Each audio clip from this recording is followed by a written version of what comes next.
the FBI agent that comes out, he actually even exposes all of that, but then he gets us into what we need to prepare for and what's coming as his last speech as a public servant.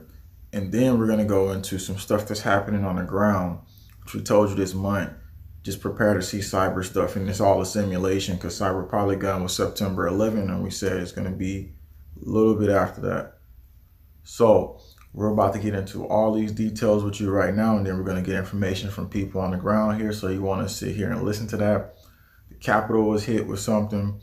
We're going to talk about what it was hit with, and then we're going to go into some of the other details. But let's just get on to the clip right now.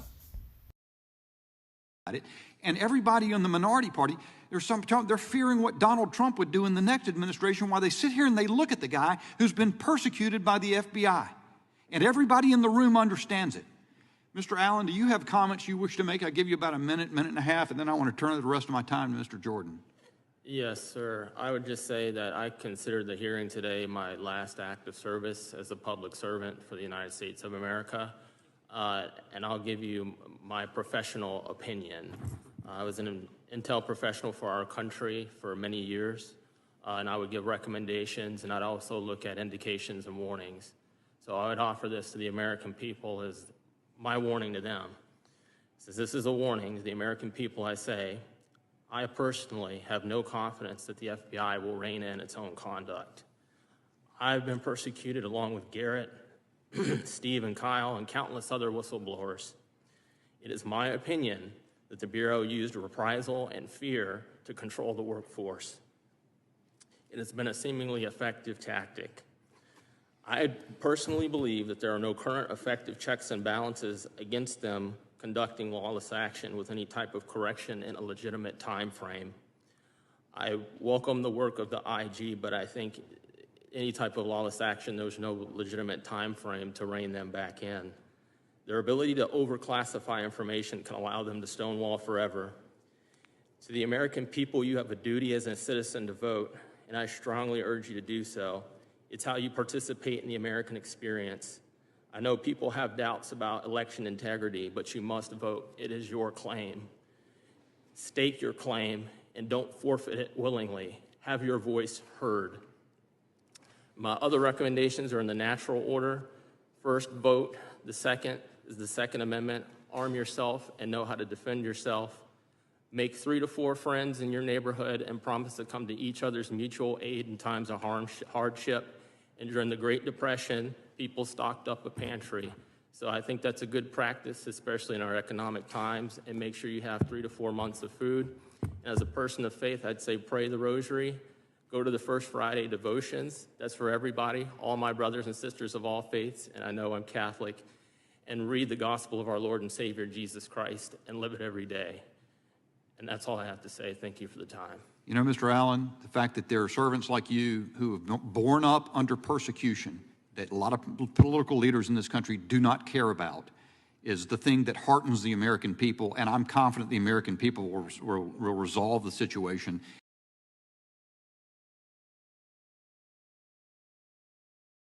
How many of you have 2 to 3 people in your community that you can even trust?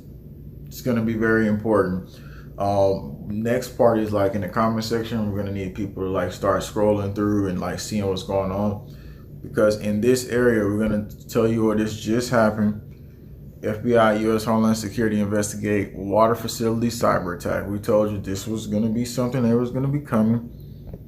And Arkansas, it says a spokesperson for Arkansas City was not immediately available to provide additional details. So before we go into the story, you're in Arkansas City.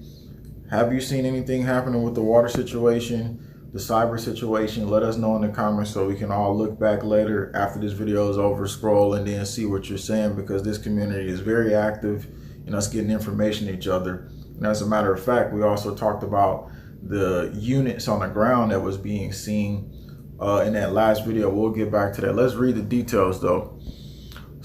Jason Sirocco, senior fellow at Sectigo, said network segmentation and system vulnerabilities are common weakness in water treatment facilities and could allow attackers to disrupt essential operations. Inadequate network segmentation between administrative and operational networks allows attacks to spread easily. Soroka told Information Security Media insufficient protection of human-machine interface systems which control vital functions like water flow, chemical output, makes them prime targets for attackers. Emphasizing the need for strong endpoint protection, like endpoint detection and response. The city took precautionary measures, including enhanced monitoring of the water treatment facility, fortified security controls to prevent further unauthorized access, according to authorities. So this was like some ransomware, a cyber attack that was hitting the water supply in Arkansas City.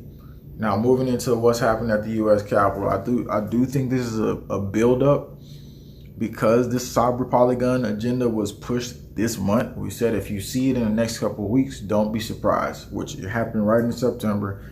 Very on point. We was talking about this for weeks. If you're just getting here, you don't even know because you just got here, but we was talking about this leading up because we already seen all the details documented and everything else.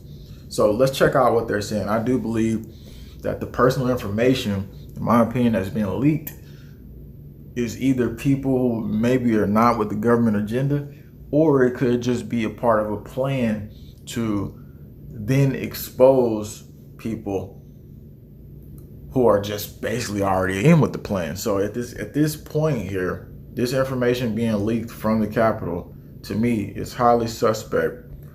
And like the protocols right now for them to actually make us believe in government systems are completely gone.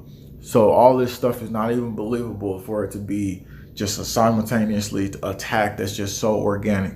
Many of these leaks likely occur because staffers use their official email address to sign up for various services, including high-risk sites such as dating adult websites. Are you serious? Which were later compromised in data breaches. This story doesn't even sound legitimate enough for me to believe. The situation highlights critical security lapse where sensitive work-related emails become entangled with less secure third-party platforms. So they got hit at the Capitol and they're telling us people are just going on adult websites and stuff like that. So this is really becoming more suspect for their agenda.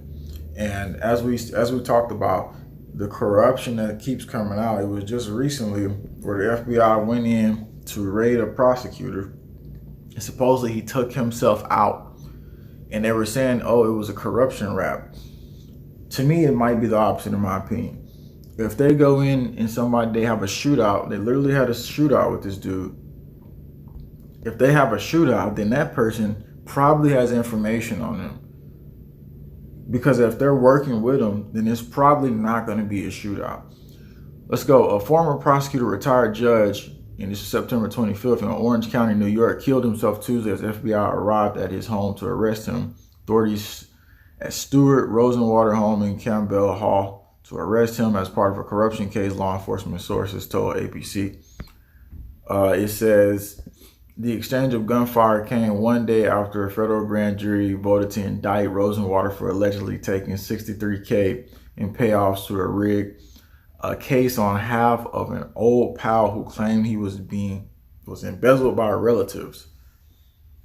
So they're telling us it was a shootout, and then all of a sudden they're telling us that he took himself out. Okay, was it a shootout or did he take himself out? Which one was it? Because at the end of the day, if you're having a shootout with somebody, I don't know if that person is just going to take themselves out. So it's really some corrupt cases or some really corrupt stuff happening right now. And what you got to remember is the community around you is going to be very important. So the cyber attacks are just hitting as well in UK around the train station systems. Let's read a little bit more in this case. Somebody said this was about this case. I think there's a lot more here. The death is being reported as suicide by a self-inflicted gunshot. Same article alleges he opened fire on agents. The son cast doubt his dad committed suicide. FBI field office said another agent was involved in the shooting. Once again, much more corruptness behind the scene.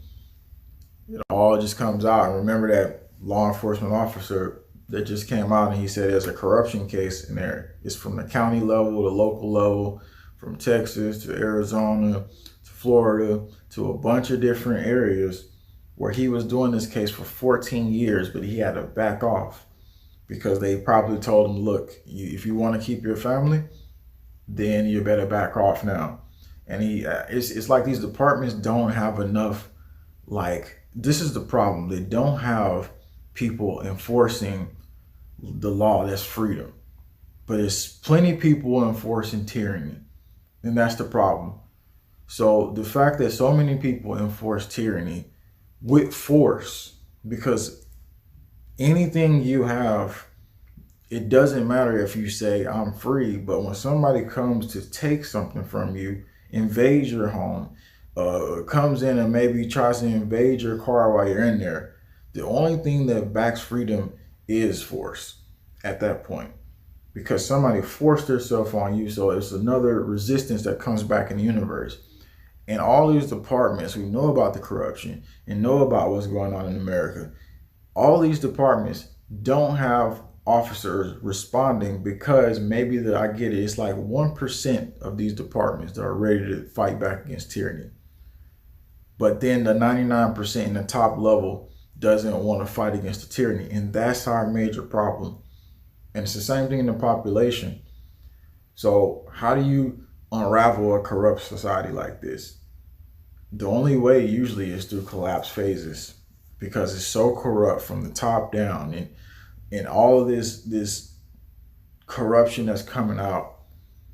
Just recently, the guy was executed. The innocent man was executed, and the innocent black dude, whatever, he then turned to a Muslim afterwards, executed, even though they found evidence that he literally didn't commit the murder. He was on death row for 20 years and still gets executed.